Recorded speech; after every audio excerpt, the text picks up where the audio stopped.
एक अपनी मिलकर मंगल चरण में साथ देंगे। सत्संग जी प्यार से कहना निरंकार जी।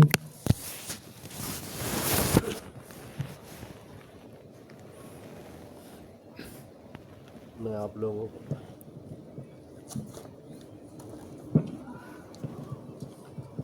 आप लोगों के सामने एक छोटी सी 4 शब्दों की एक नज़्म है, वो सुनाना चाहता हूँ, जो सिर्फ मुसलमान, उसमें मुसलमान वर्ड है लेकिन हर इंसान के लिए है वो। मैं कैसा मुसलमान हूँ, मैं कैसा मुसलमान, मैं कैसा मुसलमान हूँ, मैं कैसा मुसलमान। दुनिया की हवस दिल में है, पैसा मेरा ईमान।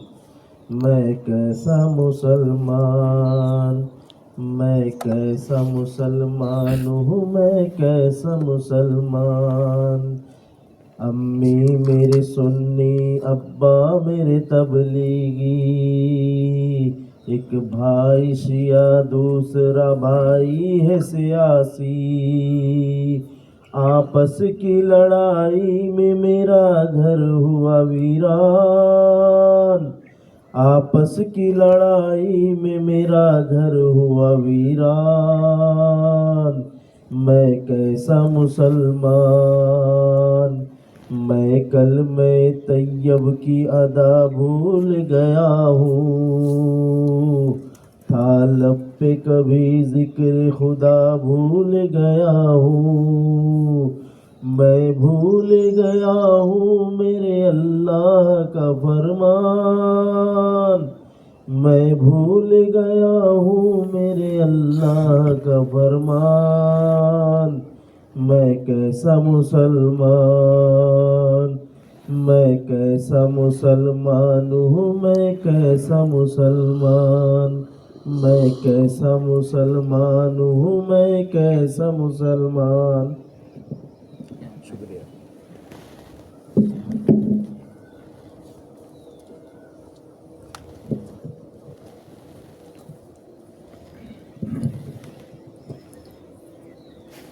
समृत परमात्मा हे निर्गुण निरंकार, तू करता है जगत का, तू सबका आधार।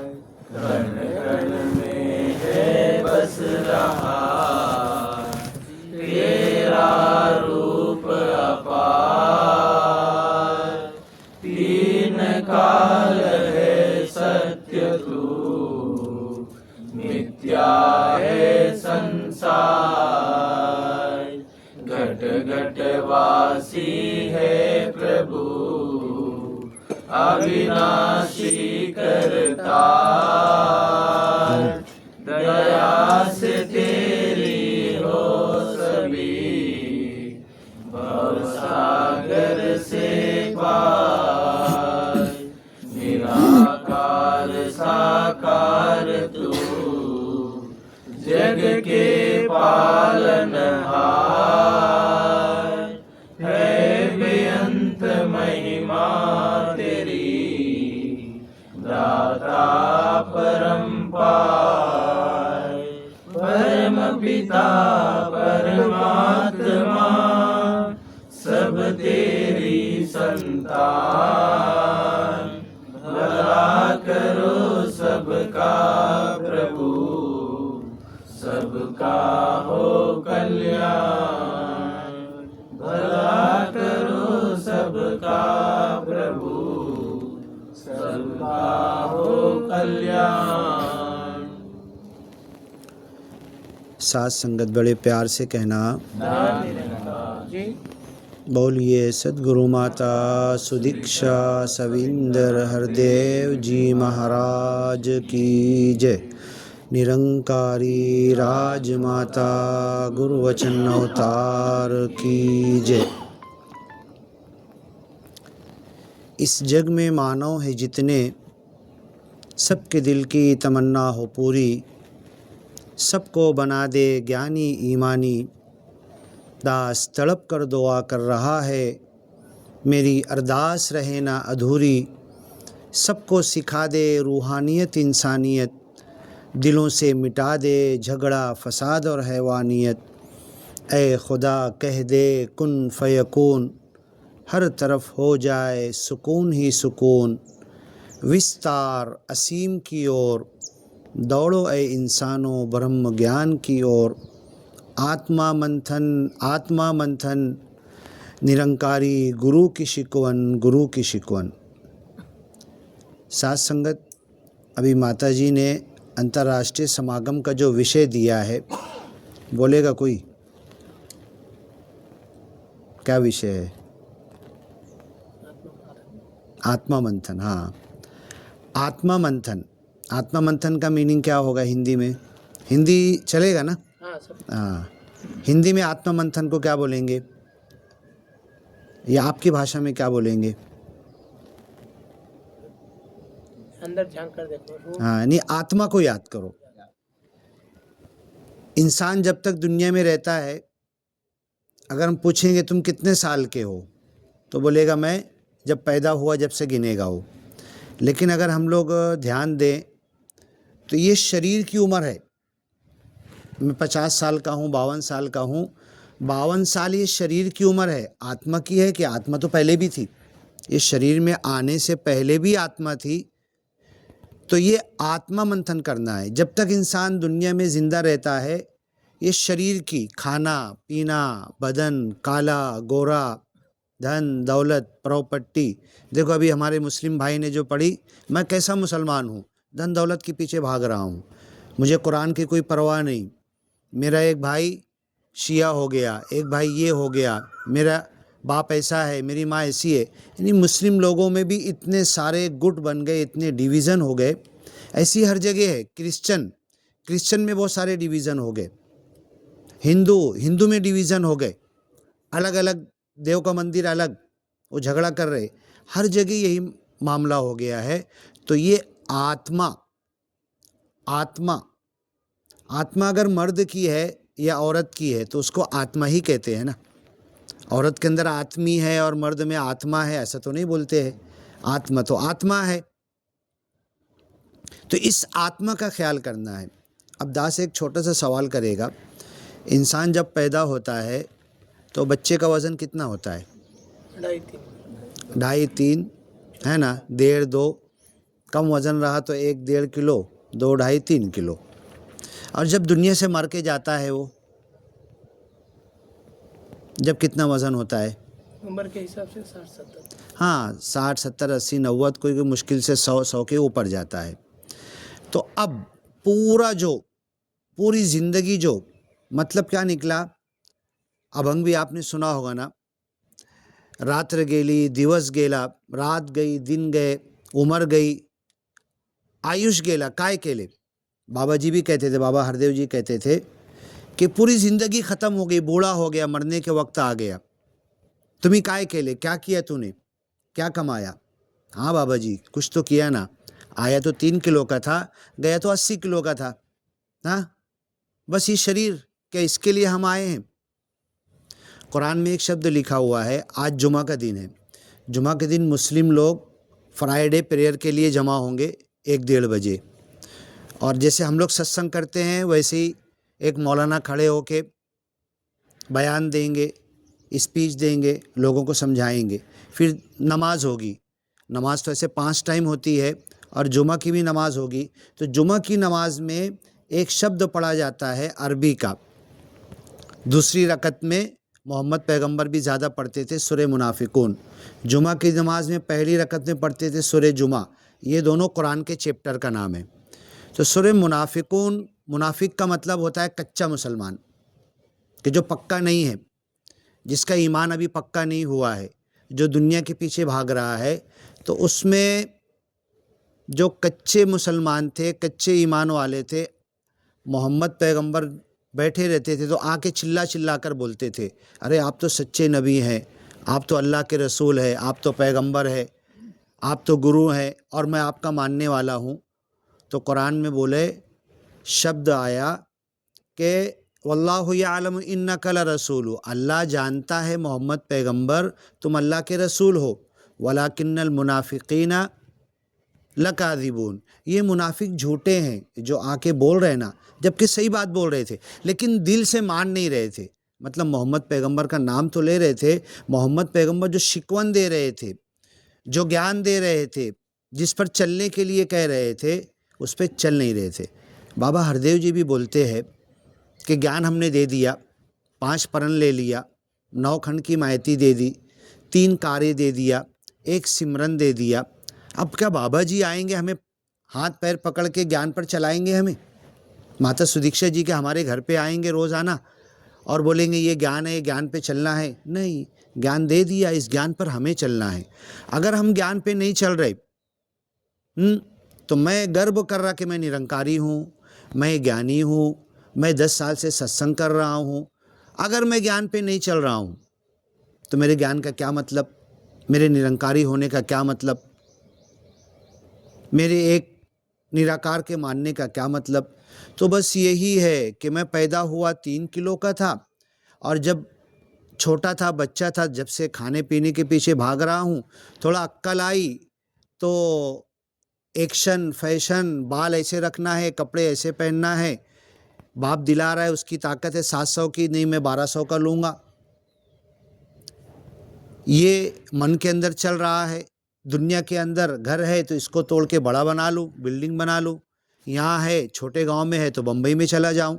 ये आत्मा छोड़कर शरीर की फ़िक्र हो रही है, धन दौलत की फ़िक्र हो रही है और आत्मा का कुछ ख्याल ही नहीं कर रहे। मैं क्या हूँ? अरे मैं तो गोरा हूँ, मैं तो जिम करता, मैं तो इतने किलो का पहलवान बन गया हूँ, यही बातें कर रहा है। और आत्मा, ये जो आत्मा है, तो इसके लिए कहा जा रहा है कि आत्मा मंथन। तू सोच, तू शरीर नहीं है, तू बदन नहीं है, तू काला और गोरा नहीं है, तू मुस्लिम और हिंदू नहीं है, तू एक इंसान है। इंसान बनने की कोशिश कर और इस इंसान के पुतले में दिल में ईमान को बढ़ाकर, इस ईमान को बढ़ा और ये आत्मा जिस परमात्मा से आई है उस परमात्मा का ख्याल कर। सिमरन हम लोग करते हैं ना, तो ही निरंकार मैं तेरी शरण हा मैनो बख्श लो। तू ही निरंकार, ये मालिक प्रभु को कहा गया, मैं तेरी शरण हा, ए मालिक मैं तेरे शरण में हूँ। इस गांव में हूँ, घर में हूँ, रिक्शा में हूँ, बस में हूँ, विमान में हूँ, संगत में हूँ, अभी यहाँ बैठा हूँ, ए मालिक मैं तेरे शरण में हूँ। अब अगर हम ये पूछें कि सलमान भाई तुम कहाँ हो, मैं बोलूँगा मैं कुर्सी पर हूँ। आपसे पूछे आप कहाँ हो, नहीं मैं चटाई पर ज़मीन पर बैठा हूँ। कोई इंसान खड़ा हुआ है, उससे पूछेंगे कि तू किधर है, वो बोलेगा मैं टेबल पे खड़ा हूँ, मैं कुर्सी पे खड़ा हूँ, मैं पलंग पे खड़ा हूँ, मैं ज़मीन पे खड़ा हूँ। अब आप लोग एक विचार करो, जब इंसान ज़मीन पर खड़ा होता है तो उसके शरीर का कितना भाग टच होता है? उसका जो शरीर है, उसका जिस्म है, आधा आधा 1-1 फीट का पैरों का 1 फीट का नहीं है ना, पूरा वजन खड़ा, हाँ पूरा वजन खड़ा रहता पूरा वज़न दे के खड़ा रहता है। ज़मीन पर कितना टच होता है, उसके शरीर का कितना भाग टच होता है? पैर का तलवा, हाँ पैर का सोल, वो सोल टच होता है। सोल, दोनों सोल का मेजरमेंट अगर लेंगे तो कितना आएगा? ऐसे 5-6, 5.5-6 इंच आएगा, इधर 2-2.5-3 इंच बहुत तो आएगा। यानी इतना भाग ज़मीन पे टच है और ज़मीन के सहारे वो पृथ्वी पर, अर्थ पर खड़ा हुआ है, वो सहारा उसे याद है। ये बाजू कौन सहारा दिए हुए है, ये बाजू कौन सहारा दिए हुए है, आगे बाजू कौन सहारा दिए हुए है, ऊपर कौन है, पीछे से कौन उसको पकड़े और थामे हुए है। अगर ये सहारा टूट जाए तो क्या ज़मीन का सहारा, मिर्गी का पेशेंट गिरता नहीं है, गिर जाता है वो।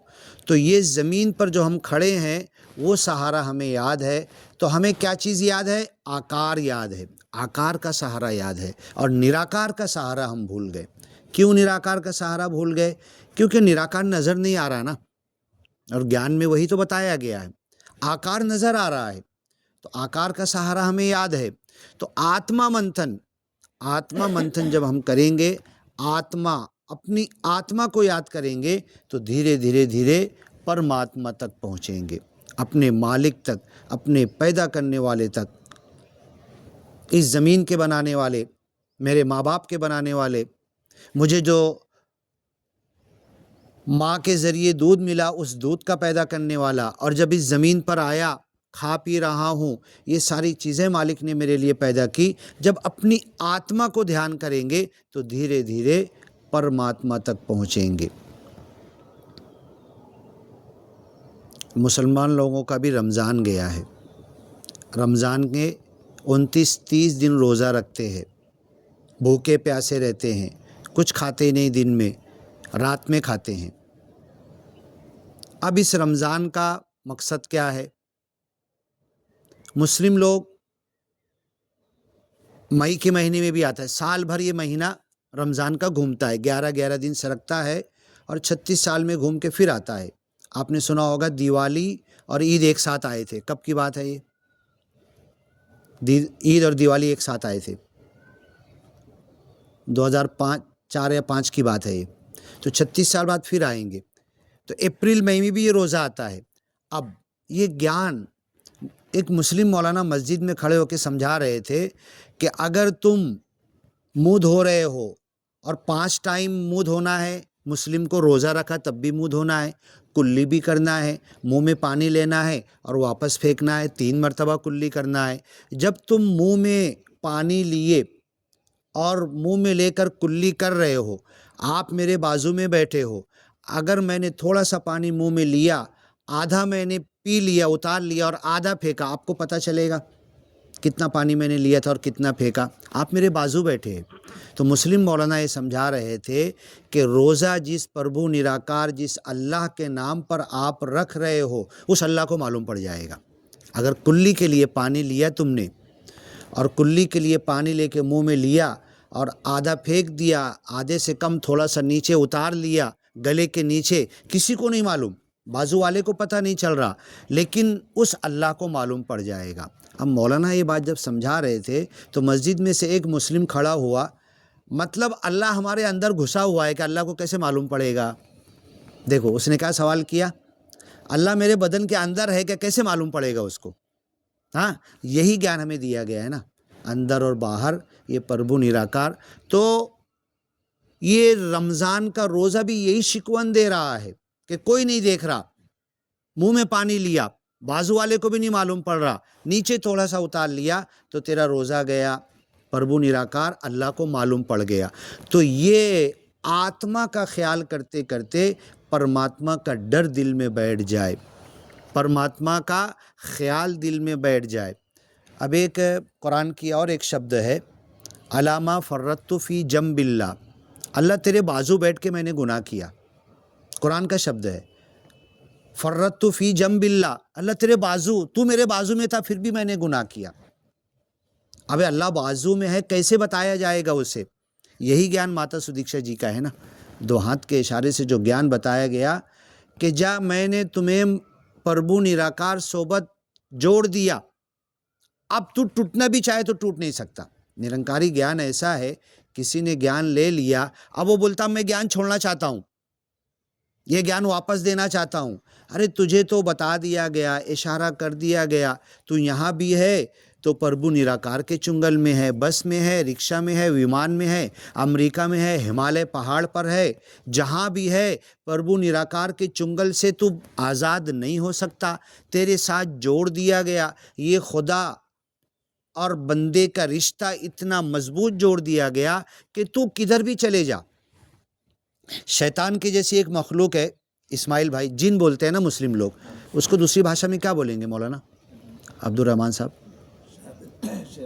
नहीं, शैतान तो अलग है, जिन जिन जिनको कहा जाता है, तो जिन को आप लोगों की भाषा में क्या बोलेंगे?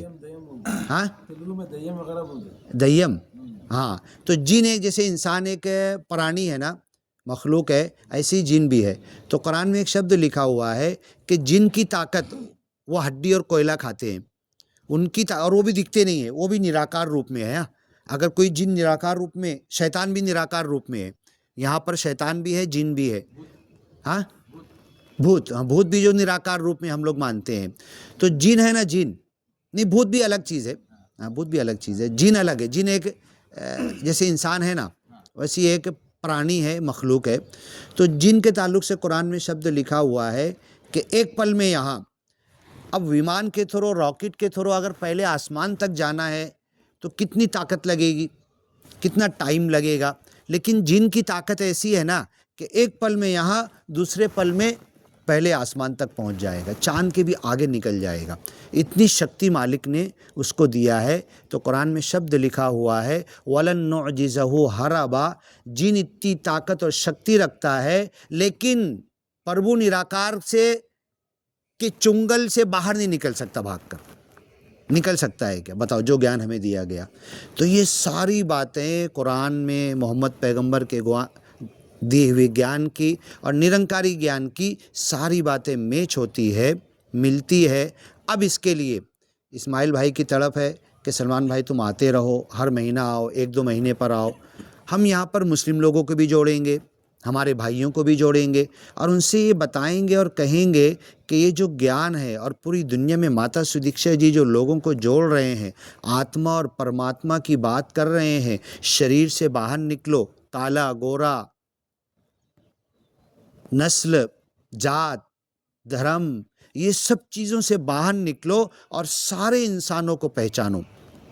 जब हम अपनी आत्मा का ख्याल करेंगे, अभी मैं बोलूँ यहाँ पर इतने मर्द बैठे हुए हैं, ये तेलुगु हैं, ये इस धर्म के हैं, इस जात के हैं, तो ये डिवीज़न होगा।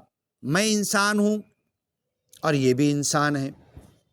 तो किसी प्राणी पर, किसी इंसान पर जब हमारी नज़र पड़ती है तो ये सोचकर नज़र डालना है कि मैं इंसान हूँ, ऐ परमात्मा, ऐ निराकार, ऐ अल्लाह, ऐ ईश्वर, परमेश्वर, गॉड, मैं तेरा बंदा हूँ और ये भी तेरा बंदा है। तो जब मोहब्बत होगी, मेल होगा, मुझे प्यास लगती, इसको भी प्यास लगती, मैं माँ के पेट से पैदा हुआ, ये भी माँ के पेट से पैदा हुआ, इसको खाना पीना, घर बार, बीवी बच्चे, सब चीज़ की ज़रूरत है, मुझे भी ज़रूरत है। तो मैं जितना अपना ख्याल कर रहा उतना ही इसका भी ख्याल करूं। तो आत्मा का जब ध्यान दूंगा तो शरीर से जहन हटेगा। तो मैं किसी को काला नहीं बोलूँगा, किसी को छोटा नहीं बोलूँगा, किसी को लंगड़ा नहीं बोलूँगा, किसी को दूसरी जात और धर्म का नहीं बोलूँगा। मैं आत्मा हूँ, ये भी आत्मा, इसके अंदर भी आत्मा है, चैतन्य शक्ति इसके अंदर भी आत्मा की है। और जब ये आत्मा का ख्याल करते करते, आत्मा मंथन करते करते, तो फिर परमात्मा तक जब पहुँचेंगे, तो परमात्मा से जब प्यार और करेंगे, उसकी इबादत करेंगे, उसका नाम लेंगे, उसके लिए रोज़ा रखेंगे, रमज़ान के 30 दिन भूखे रहेंगे, उसके लिए खड़े रहेंगे, नमाज़ पढ़ेंगे, उसके लिए हज यात्रा पर जाएंगे, तो फिर उस परमात्मा के बंदों से भी प्यार करेंगे और सबका ख्याल करेंगे। बस यही है। टाइम तो पूरा हो रहा है, फिर किसी वक्त आएंगे, बैठेंगे, सुनेंगे। ये ज्ञान चर्चा तो ख़त्म होने वाली नहीं, ये प्यास तो बुझने वाली नहीं, ये तो चलती रहेगी, युगों युगों से चल रही है। ये ज्ञान ख़त्म होने वाला नहीं। जितना दिल के साथ इस ज्ञान पर हम चलेंगे, इंसानों से प्रेम करेंगे, सारे इंसानों को गले लगाएंगे, हर इंसान का आदर सत्कार करेंगे, रेस्पेक्ट करेंगे, तो उतना ही ये हमारा कारवां बढ़ता जाएगा, हमारी कम्युनिटी बढ़ती जाएगी, हमारा ये ग्रुप बढ़ता जाएगा। और दुनिया के अंदर अभी आप देखा युद्ध चल रहा है, कौन कहाँ से बैठ के मार रहा और इंसान कौन कहाँ बेगुनाह भी मर जा रहे हैं। ये युद्ध ख़त्म हो जाएगा। सुकून इसके पहले था ना, पीस, सुकून। ये दुनिया में सुकून आ जाएगा, पीस आ जाएगा, अमन आ जाएगी, शांति आ जाएगी, एक दूसरे को गले लगाएंगे। फिर घर में भी झगड़ा नहीं होगा, मियाँ बीवी का झगड़ा नहीं होगा, भाई भाई का प्रॉपर्टी पर झगड़ा नहीं होगा, देश देश आपस में नहीं झगड़ेंगे। ये माता जी की तड़मड़ है, ये माता जी का तड़प है, ये माता जी की इच्छा है, माता जी का ये दिल की आवाज़ है कि सारे इंसानों को पहचानने लगे, अपनी आत्मा को पहचानने लगे, परमात्मा तक पहुँच जाएं और परमात्मा के नाम पर सारे इंसानों से प्रेम करने लगे। साथ संगत बड़े प्यार से कहना, धन्य निरंकार जी। तेरी ओट सहारा तेरा, तन मन गोल घुमावा,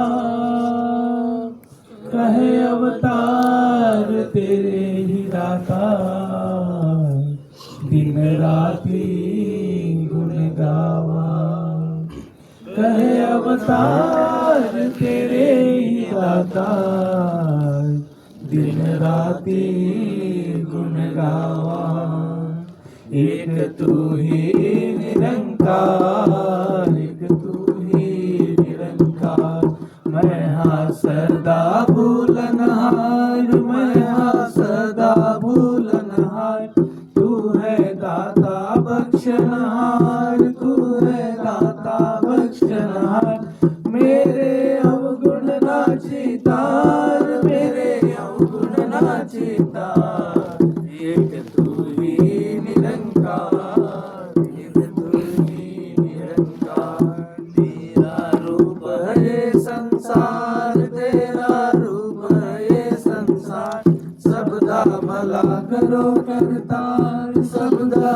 भला करो करतार मेरी मंग है ये दातार मेरी मंग है ये दातार एक तू ही निरंकार एक तू ही निरंकार मेरा डोले ना इतबार मेरा डोले ना इतबार बख्शो श्रद्धा भक्ति प्यार बख्शो श्रद्धा भक्ति प्यार करा मैं संतां दा सत्कार करा मैं संतां दा सत्कार एक तू ही निरंकार एक तू ही निरंकार तू ही निरंकार एक तू ही निरंकार बोलिए सद्गुरु माता सुदीक्षा सविंदर हरदेव जी महाराज की निरंकारी राजमाता गुरु वचन अवतार की